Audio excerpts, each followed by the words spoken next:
Yeah. Oh. Okay, so hey guys, what is up?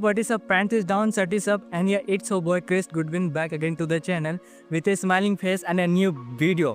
वैसे आज की वीडियो में मुझे तुम्हारे बारे में एक सीक्रेट पता चल चुका है। सीक्रेट मतलब तुम लोग कैमरा के सामने नहीं बोल पाते हो ना, मतलब तुम्हें डर लगती है ना, तो डरने की बात नहीं है यार। मैं यहाँ पे बैठा हूँ एक पेन पेपर और साइड में गिटार लेकर।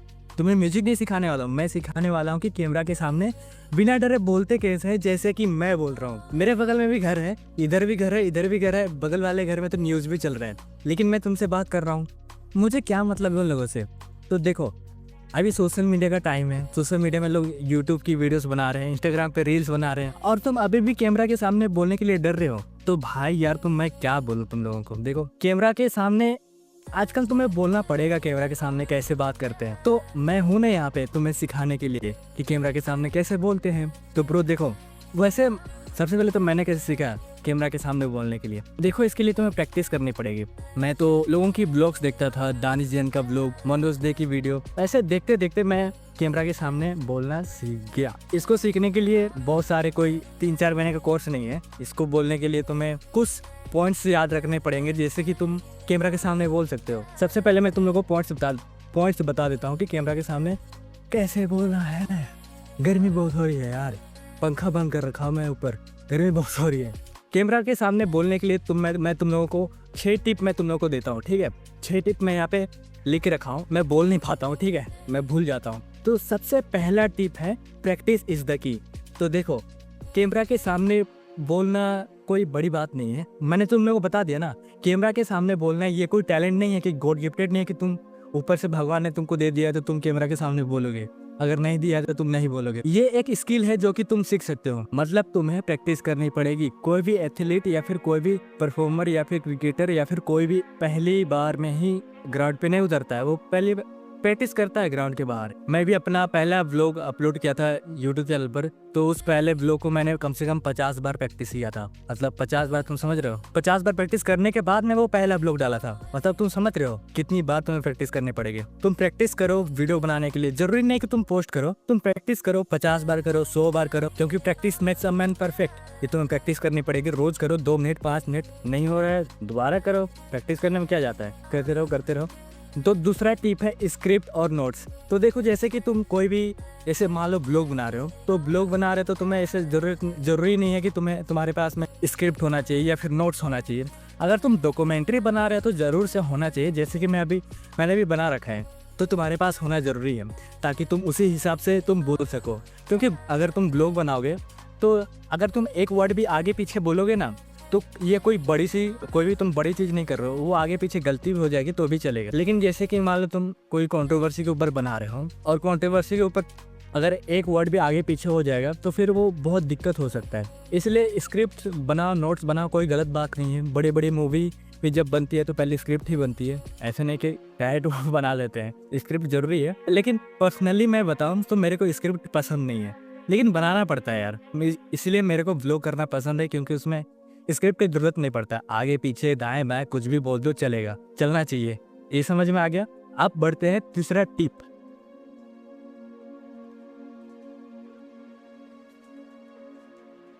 तो तीसरे टिप में है बॉडी लैंग्वेज और आई कांटेक्ट। देखो, ये जो फोन लगा हुआ है ना, इसके सामने एक छोटा सा डिवाइस लगा हुआ है, छोटा सा गोल सा है। तुम ऐसे समझो कि ये तुम्हारी गर्लफ्रेंड है। तुम ऐसे समझो कि ये तुम्हारी गर्लफ्रेंड है और तुम उससे बात कर रहे हो। ये क्या है यार, छोटी सी तो चीज़ है, तुम इससे भी डरते हो बात कर। ये बॉडी लैंग्वेज की बात बोल रहा हूँ ना, पॉइंट लिखा हुआ है, मैं भूल जाता हूँ। बगल में न्यूज़ चल रहा है ना, तो क्या बोल रहा हूँ समझ में नहीं आता, मैं बोलते जा रहा हूँ। देखो, जब भी तुम कैमरा से बात करोगे, तुम ऐसे बात करो जैसे कि वो तुम्हारा दोस्त है, तुम्हारी गर्लफ्रेंड है। क्या डरना है यार, तुम दोस्त के सामने तो कुछ भी गाली गलौज कर देते हो। चलो, यहाँ पे गाली गलौज नहीं करना है, बॉडी लैंग्वेज। अब देखो, तुम जो भी कैमरा के सामने बोलते हो तो हर वर्ड का अलग अलग एक्सप्रेशन होता है। जैसे कि तुम एक्साइटमेंट के लिए बता रहे हो कि आज मैं तुम लोगों को पैसे कमाने के बारे में सिखाना चाहता हूँ, तो ऐसे पूरा एनर्जेटिक होना चाहिए कि ओके दोस्तों, आज मैं तुम लोगों को सिखाना चाहता हूँ कि 500 1000 करोड़ कैसे कमाएं और अंबानी को आप खरीद सकते हो। तो ये बॉडी जो लैंग्वेज देख रहे हो, ये उसी हिसाब से होना चाहिए तुम्हारा बॉडी लैंग्वेज वीडियो में बोलने के लिए। नहीं तो तुम ऐसे बोलोगे तो हेलो दोस्तों, मैं आपको सिखाना चाहता हूँ कि आप 500 1000 करोड़ कैसे कमाएं, जैसे कि आप अंबानी को खरीद सकते हैं। ऐसे में नहीं चलेगा। वर्ड्स के साथ तुम्हारी बॉडी लैंग्वेज भी ऐसी होनी चाहिए। और आई कांटेक्ट, अब जैसे मैं बोलूँ इधर इधर देके मैं बात करूँ, ओके दोस्तों मैं आपको 500,000 करोड़ कमाने का तरीका बताना चाहता हूँ जिससे आप अंबानी को खरीद सकते हैं, तो ऐसे में मज़ा थोड़ी आएगा। तुम आई कांटेक्ट तुम गर्लफ्रेंड के साथ आई कांटेक्ट करते हो ना, पहली नज़र में कैसा जादू कर दिया, वैसे ही कैमरा के साथ आई कांटेक्ट करो। अगर आई कांटेक्ट नहीं करोगे तो वीडियो भी एंगेजिंग नहीं बनेगा। आई कांटेक्ट करो, ये कोई बड़ी बात नहीं है यार, समझ गया? तीसरा पॉइंट समझ गया। अब बढ़ते हैं चौथे पॉइंट की तरफ। चौथा पॉइंट है, अरे यार गर्मी लग रहा है, रुक जाओ। तो चौथा पॉइंट है वॉइस मॉड्यूलेशन और एनर्जी। अब वॉइस मॉड्यूलेशन का मतलब क्या होता है? वॉइस मॉड्यूलेशन मतलब कि देखो, ये तुम कोई सा भी अगर कोई भी चीज़ तुम एक्सप्रेस कर रहे हो व्लॉग में या फिर कोई भी डॉक्यूमेंट्री वीडियो में, तो हर वर्ड का अलग अलग टोन होता है। जैसे तुम किसी के जनाजे में गए हो या फिर मैयत में गए हो, तो वहाँ पे दुख भरी बातें तुम एक्साइटमेंट के साथ नहीं बोल सकते हो, या फिर एक्साइटमेंट वाली बातें तुम दुख के साथ नहीं बोल सकते हो। उस वर्ड का वही टोन रहता है। तो तुम जब भी कोई भी चीज़ तुम बोलोगे तो टोन वगैरह को तुम ध्यान देना। जिस वर्ड को जिस टोन में बोलना चाहिए तुम उस वर्ड को उसी टोन में बोलो, ठीक है ना? तो ये सब वॉइस मॉड्यूलेशन में तुम ध्यान देना। और बाकी एनर्जी, अब जिसमें हाई एनर्जी चाहिए तो उसमें हाई एनर्जी ही बोलोगे। जैसे सुबह उठ रहे हो तुम, तो सुबह उठ रहे हो तो हाई एनर्जी के साथ, हाँ कोई हाई एनर्जी के साथ उठते हैं, कोई लो एनर्जी के साथ उठते हैं, तो उनकी अलग अलग वाइब है। तो हर वीडियो में तुम एनर्जी थोड़ा मेंटेन करना पड़ेगा, और हर वीडियो में तुम्हें 50% एनर्जी देनी पड़ेगी, क्योंकि अगर एनर्जी नहीं दोगे तो वीडियो एंगेजिंग बनेगी नहीं। और देखो, जब भी वीडियो बनाओगे तो कोई भी वीडियो परफेक्ट नहीं होती है, यहाँ तक कि मूवी भी परफेक्ट नहीं होती है, इसलिए बेटर बनाने की कोशिश करो। परफेक्ट तो बन ही जाएगा। वैसे समझ में आ गया वॉइस मॉड्यूलेशन और एनर्जी। अब बढ़ते हैं फिफ्थ पॉइंट की तरफ। फिफ्थ पॉइंट है एनवायरनमेंट और सेटअप। देखो, मैं भी यहाँ पे एक लाइट इधर जल रही है, एक लाइट इधर चल रही है, एक लाइट उधर है, पर मैंने बंद कर रखा है। वीडियो बनाने के लिए एनवायरनमेंट मैटर करता है, क्योंकि मेरे पास तो अच्छी लाइट नहीं है, लेकिन मैं बोल रहा हूँ अगर अच्छी लाइट होगी तो मेरा कॉन्फिडेंस बढ़ जाएगा और मैं अच्छे से बोल पाऊंगा। इसीलिए एनवायरनमेंट मैटर करता है, सराउंडिंग भी मैटर करता है। क्योंकि अगर देखो, अगर यहाँ पे डेक्ची रखा हुआ रहेगा, यहाँ पे कुछ और चीज रखा हुआ रहेगा, तो मेरे को अच्छा थोड़ी लगेगा। जैसा गिटार मेरे को वाइट दे रहा है, तो वो समझ रहे हो ना? इन्वायरमेंट अच्छा रहेगा तो तुम्हें बोलने में भी अच्छा लगेगा, वीडियो बनाने में भी अच्छा लगेगा। इसलिए इन्वायरमेंट मैटर करता है और सेटअप भी मैटर करता है, क्योंकि सेटअप बना यार। आजकल पता है इंस्टाग्राम पे भी लोग कोई दीवार के सामने बोल रहा है कि ये मेरी पहली वीडियो है और आज से मैं 5 साल बाद अपने आप को बदल दूंगा। क्या तुम अगर रोज वही सेटअप पे वीडियो बनाओगे तो कोई और देखेगा भी नहीं। वो पहली वीडियो है कि लोग चल जाता है, क्योंकि लोग रिलेट कर देते हैं ना कि वो भी उसी स्थान पे है और जो वीडियो बना रहे हैं वो भी उसी स्थान पे है, तो वो रिलेट कर लेता है, तो वो लाइक वगैरह कर देता है। लेकिन सेटअप मायने रखता है, सेटअप वगैरह बनाओ जो कि तुम्हें अच्छी वाइब दे, समझ गए? अब बढ़ते हैं सिक्स्थ पॉइंट की तरफ। तो सिक्स्थ पॉइंट है मिस्टेक तो हो गई, क्योंकि तुम पहली बार वीडियो बना रहे हो। ये कोई मैगी थोड़ी बना रहे हो कि 2 मिनट में बन जाएगा भाई, ये वीडियो बना रहे हो तुम, और ये स्किल है जो कि तुम सीख रहे हो। देखो, गलती तो हर कोई करता है, बड़े बड़े क्रिएटर, मूवी में भी गलती होती है। अगर तुम मूवी को एनालाइज करोगे ना तो गलतियां होती है यार, हर क्रिएटर गलती करता है। तुम भी गलती करोगे, मैं भी गलती करता हूँ, हो सकता है मैंने बीच में पता नहीं क्या बोल दिया होगा, तो गलती होता ही है। प्रैक्टिस करो यार, जितनी बार गलती होगी सुधारो। अगर गलत बोल दोगे तो एडिट कर दो, दोबारा बनाओ।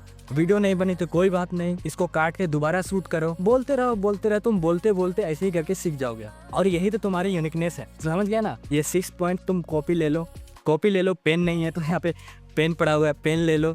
ये सारे 6 पॉइंट लिख लो। तो ये 6 पॉइंट तुम लोगों ने सीख लिया। मैंने क्या क्या बताया? हाँ, मैंने टाइटल में लिख रखा है ना कि ट्राई PCP फॉर्मूला। PCP का मतलब क्या है? P मतलब पॉजिटिविटी, C मतलब कॉन्फिडेंस, और P मतलब प्रैक्टिस। अब देखो, तुम्हारे अंदर पॉजिटिव वाइब रहेगा, तुम्हारी सराउंडिंग। C में तुम्हारा वाइब की वजह से तुम्हारा कॉन्फिडेंस बढ़ गया, और तुम उसी वाइब को तुम प्रैक्टिस करो। तुम्हारे अंदर पॉजिटिविटी है, कॉन्फिडेंस है, तुम प्रैक्टिस करो। प्रैक्टिस करते करते ऐसे बोलते तुम सीख जाओगे। अब देखो, विराट कोहली ऐसे ही थोड़ी वो बड़ा क्रिकेटर बन गया, कितनी बार वो प्रैक्टिस किया, कितना उसके अंदर कॉन्फिडेंस बढ़ाया। प्रैक्टिस मेक्स कॉन्फिडेंस बढ़ा देगा तुम्हें। इंग्लिश नहीं आता मेरे को उतना, मैं बोल रहा हूँ। चलो देखो, ये ऑकवर्ड लगेगा तुम्हें पहली बार बोलने के लिए, तो कोई नहीं, तुम बोलते रहो ऐसे करके सीख जाओगे। और क्या बोलूँ यार, इतना पॉइंट बता दिया मैं तुम लोगों को, फिर भी तुम नहीं बोल पाओगे। तो एक सीक्रेट बताता तुम लोगों को, जो मैं पहले करता था। 10 रुपये है तुम्हारे पास? 10 रुपये तो हो गई, नहीं होगा तो मम्मी के पर्स से चोरी कर लेना। क्या बात बताओ, आजकल ना होता कि जब से ऑनलाइन पेमेंट वगैरह आ गया है ना, तो तब से पहले मैं क्या करता था पता है, पहले जब ऑनलाइन पेमेंट नहीं था तो मम्मी के पर्स वगैरह से ना 10 रुपये निकाल लेता था। 10 रुपये 20 रुपये खुला होता था, मैं चोरी कर लेता था, तो उसको पता नहीं चलता था, समझे। और अभी जब से ऑनलाइन पेमेंट आ गया है ना, तब से फ़ोन में पैसे रहता है, फ़ोन पे में, तो मैं निकाल नहीं पाता हूँ क्योंकि उसमें पिन लगे रहता है ना। तो कोई नहीं, खुला तो मम्मी के पास नहीं होता, पापा से ले लेना, 10 रुपये ले लेना, फिर एक सिगरेट जला लेना, साइड में सिगरेट ले लेना, सूटा मारते रहना, एक एक पफ लेते रहना, बोलते रहना कैसे नहीं आगे। बोलो यार, 10 रुपये इन्वेस्ट करके तुम 30,000 की वीडियो बना सकते हो। 30,000 मतलब उस वीडियो का रेवेन्यू आ जाएगा। तो देख लिए, तुम समझ गए मैं क्या बोलना चाहता हूँ। कैमरा के सामने ऐसे बोलते हैं ब्रो। वैसे तो ये वीडियो मैं घर पे शूट कर रहा हूँ, लेकिन एक दिन मैं तुम लोगों को पब्लिक में ब्लॉग करके दिखाऊंगा कि कैसे ब्लॉग कैसे करते हैं। यार तुम कैमरा के सामने बोलने डरते हो यार, क्या है यार।